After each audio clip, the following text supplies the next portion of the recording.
Okay, I'm going to start going over the first part of lecture notes for Chapter 10. Primary topic of Chapter 10 is intermolecular forces. I think intermolecular interactions is a pretty similar way to state that. Maybe gives you a little better idea of what we're looking at.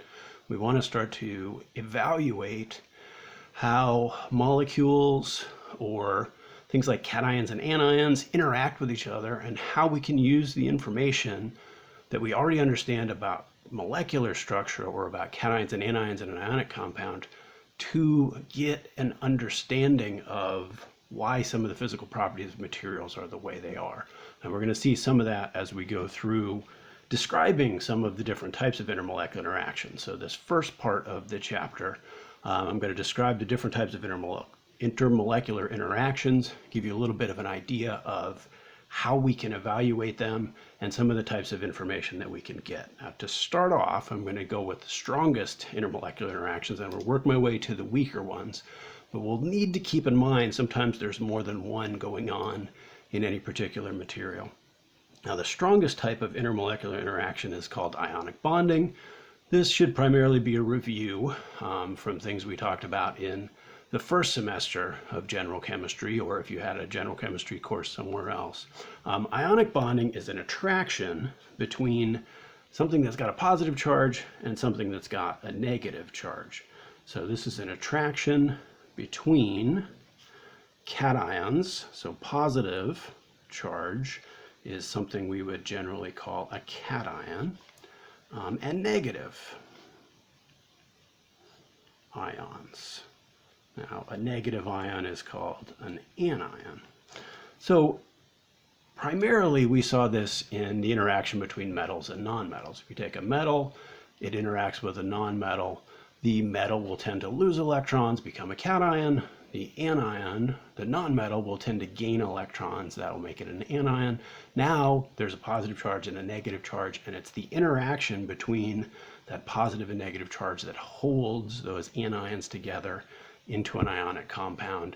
And that's the force that we're talking about here is ionic bonding. Now, ionic bonding is described by what is called Coulombs Law, which describes the force of interaction between the charged particles. So one way to think about Coulombs Law is that it's going to evaluate the force. So F here on one side is the force of attraction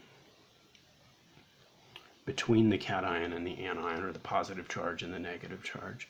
And force is proportional to, so I'm using a symbol here for proportional. You could, there's a version of the equation where you'd have an equal sign here, but that would require using a constant. We don't need to go that deep into calculating the force. We're looking for relationships primarily here in this chapter. So the force of the interaction is going to be related to basically two factors. On top of the fraction here, we're going to have the positive charge and the negative charge. So the more positive and the more negative the two charges are, the stronger their interaction is going to be. So we're multiplying the magnitude. So here we have the magnitude of the charges. Right, so stronger charge, higher value for charge, we're going to have a stronger force holding that ionic compound together. On the bottom here of the fraction is the distance between the charged particles. And this quantity is squared. So distance between charges. So the further the charges get away, the larger the number on the bottom of that fraction is going to be, the lower the force, or the smaller the force is going to be. So as the positive and negative charge get further apart, there's going to be less of an attraction between them. So the strongest ionic bonds are going to have higher charges and are going to be very close together. And the weaker ionic bonds are going to have lower charges and be further apart. Now, what we want to do, one of the primary focuses of this chapter, is to evaluate physical properties. So we want to look at some examples and see if our understanding of the force, Coulombs Law description of the force, can allow us to draw some conclusions about a particular material. So the example that I have here to try to get this connection between physical properties and what we know about bonding here is melting point. So if we take a solid and we melt it, that's going to require breaking the rigid arrangement in the material. So we know that solids have rigid arrangements and they have non-compressible volumes, whereas liquids, while the volume is not compressible, the arrangement is not rigid. Liquid can change its shape to match the shape of the container that we put it in. So if we want to melt a solid, we've got to move the pieces relative to each other. That's going to involve breaking or at least reducing the strength of the interaction between the pieces. So if we look at a couple of ionic compounds like sodium chloride and magnesium oxide, we can use our understanding of Coulombs law to evaluate how strong that interaction is and use that to relate where we would expect those melting points to be. So if we think about the first one, sodium chloride, you may remember sodium is in the first column in the periodic table. It tends to have a +1 charge. So sodium chloride, we have a +1 for our cation, +1 charge for our cation, that is the sodium cation. And chloride's over in the 7th column of the periodic table. When it's acting as a nonmetal interacting with a metal, it's going to tend to gain 1 electron. So in this case, we have a -1 charge on our anion, which would be Cl- or the chloride anion. So thinking back to Coulombs law, right, the top of our fraction is +1 times -1, or 1. And then the distance is going to be based on the size of the sodium and the chloride cation and anion. Now, for comparison purposes, I have the melting points here so that we can talk about them. The melting point of sodium chloride is 801 degrees C, and I think it's important to recognize there is no way you should be able to predict that just from knowing what the charges are or what the distance is. And that's not what we're trying to do. We're not trying to memorize melting points. What we're trying to do is evaluate relationships between compounds. So what we want to be able to do is look at the magnesium oxide and think about how is that going to compare to what we just talked about for sodium chloride. So for magnesium oxide, the primary difference we're looking at here is that magnesium is in the 2nd column in the periodic table. So magnesium in an ionic compound tends to form a +2 cation, or it's magnesium 2+. Oxygen, or in this case we're going to call it oxide since it's the anion, is in the 6th column of the periodic table, and it tends to form a -2 anion, or the oxide anion. Now we think about this in terms of Coulombs law. That's a +2 charge and a -2 charge. And that means the top of that fraction, where we're describing the force, is going to have a much higher value than when we're using +1 and -1. So we should expect magnesium oxide to be held together much more tightly, which means it's going to have a much higher melting point. And in fact, so this is a much stronger interaction.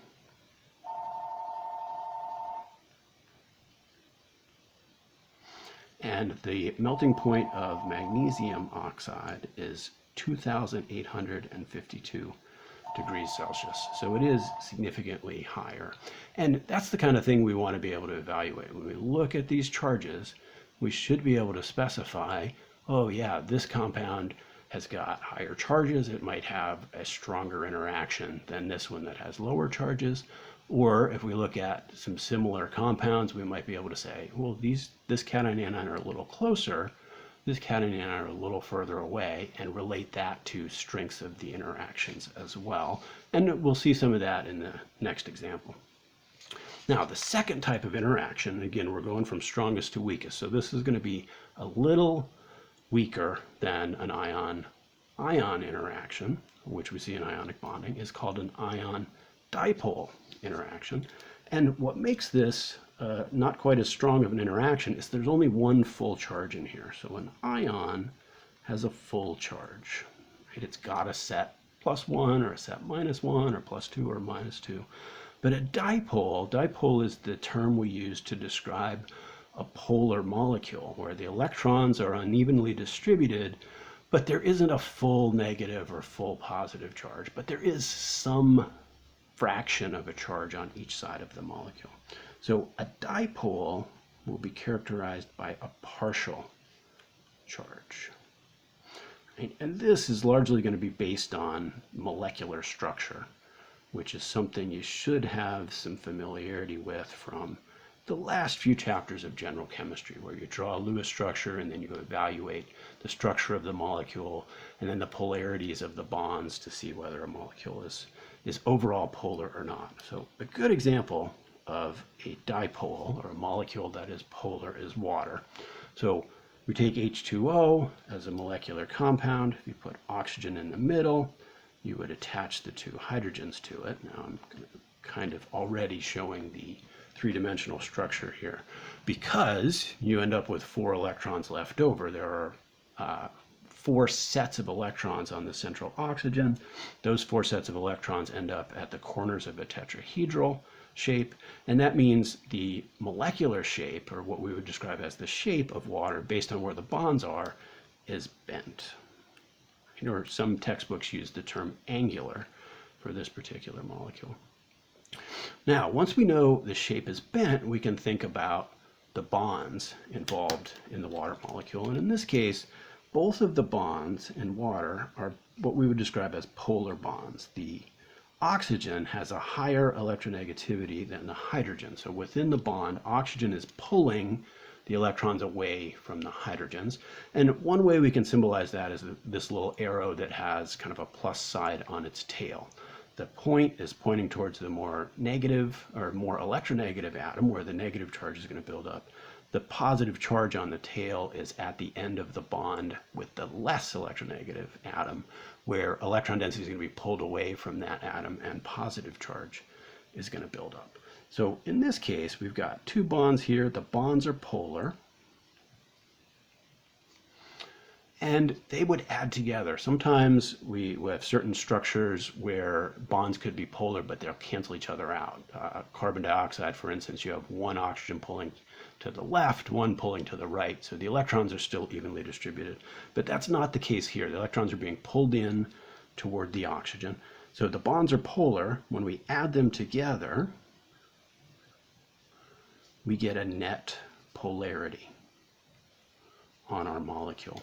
Now, another way to show that is with symbols for partial positive and partial negative charge. So Greek letter delta here, this is a lowercase Greek letter delta, would symbolize that there's a partial negative charge on the oxygen side of the water molecule, and that means there'd be a partial positive charge on the opposite side of that water molecule.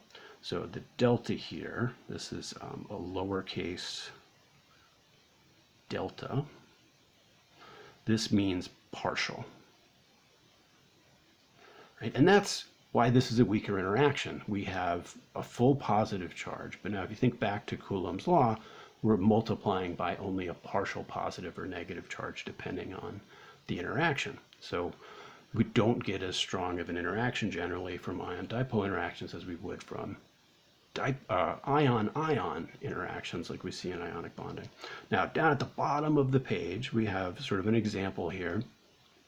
A very common experiment that's done in first semester general chemistry, some of you may have done this, some may have not, is to take what's called a hydrate. So in this case, the starting compound here is copper 2 sulfate.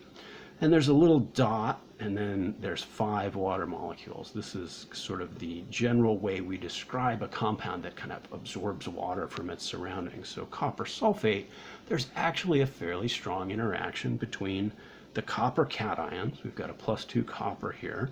We've got polar water molecules. So there's an attraction between those. It's an ion-dipole interaction. Now, in the experiment, what you do is you heat up the initial sample of the copper sulfate hydrate, and you try to drive off the water. So at a certain temperature, you have enough thermal energy to break this interaction.